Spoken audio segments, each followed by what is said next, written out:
2022 সালে যুদ্ধ শুরুর পর থেকে ইউক্রেনের বুকে সবচেয়ে বড় আঘাত হেনেছে রাশিয়া। ইউক্রেনের প্রতিরক্ষা থেকে শিল্প স্থাপনা, রুশ মিসাইল আর ড্রোনে ক্ষতবিক্ষত।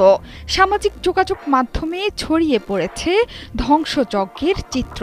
একযোগে 5 শতাধিক ড্রোন এবং মিসাইল আঘাত হেনেছে বিভিন্ন লক্ষ্যবস্তুতে। গণমাধ্যমগুলোর দাবি 2022 সালে সংঘাত বৃদ্ধির পর থেকে এটাই ইউক্রেনের ওপর সবচেয়ে বড় হামলা। রুশ প্রতিরক্ষা মন্ত্রণালয় বলছে, ইউক্রেনে বিশাল আঘাত হেনেছে তাদের বাহিনী। রাতভর চালানো হামলায় কিনজাল হাইপারসনিক মিসাইল এবং ড্রোন ব্যবহার করেছে সৈন্যরা। এর মধ্যে আছে দূরপাল্লার বিমান, সমুদ্র এবং স্থলভিত্তিক অস্ত্র। হামলার বিষয়টি নিশ্চিত করেছেন ইউক্রেনের প্রেসিডেন্ট ভলোদিমির জেলেনস্কিও।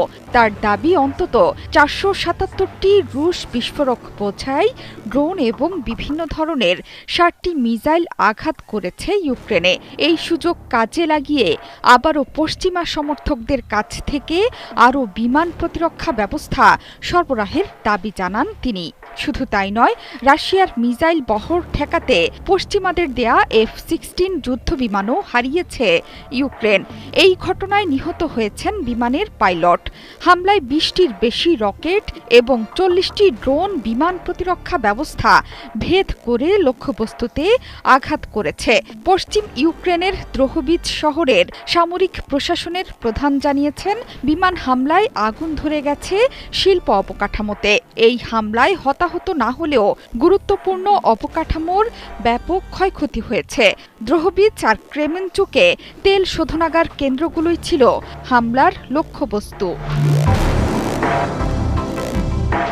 সবচেয়ে বড় এই মিসাইল আর ড্রোন হামলায় ক্ষয়ক্ষতির ভিডিও প্রকাশ হচ্ছে সামাজিক মাধ্যমে। হামলার ভয়াবহতা বোঝাতে গিয়ে ইউক্রেনের বিমান বাহিনীর মুখপাত্র ইউরি ইহনাত বলেছেন, ড্রোন এবং মিসাইল মিলিয়ে এটি ছিল সবচেয়ে বড় আকাশ হামলা। এছাড়া পূর্ব ইউক্রেনের কৌশলগত শহর পোক্রোভস্ক দখলের দিকে এগিয়ে যাচ্ছে রুশ সেনারা। সেখানে প্রায় 1,10,000 সৈন্য জড়ো হয়েছে। ধারণা করা হচ্ছে খুব দ্রুতই এই শহরের নিয়ন্ত্রণ নিয়ে নেবে পুতিন বাহিনী। পুতিনের শত শত ড্রোন আর মিসাইলের সামনে পরাজিত হয়ে ক্ষোভ উগরে দিয়েছেন ইউক্রেনের প্রেসিডেন্ট ভলোদিমির জেলেনস্কিও। তার মতে, রাশিয়ার যতক্ষণ পর্যন্ত সক্ষমতা থাকবে ততক্ষণ পর্যন্ত এই যুদ্ধ থামবে না। তাই বারবার পশ্চিমা এবং মিত্রদের ইউক্রেনের সমরাস্ত্রসহ আকাশ প্রতিরক্ষা ব্যবস্থার উন্নয়নের তাগাদা দিয়ে যাচ্ছেন এই প্রেসিডেন্ট। রাশিয়ার উপর নিষেধাজ্ঞার পরিসর বাড়াতেও অনুরোধ করেছেন তিনি। অটোয়া কনভেনশনের ল্যান্ডমাইন বিরোধী চুক্তি থেকেও সরে আসছে কিয়েভ।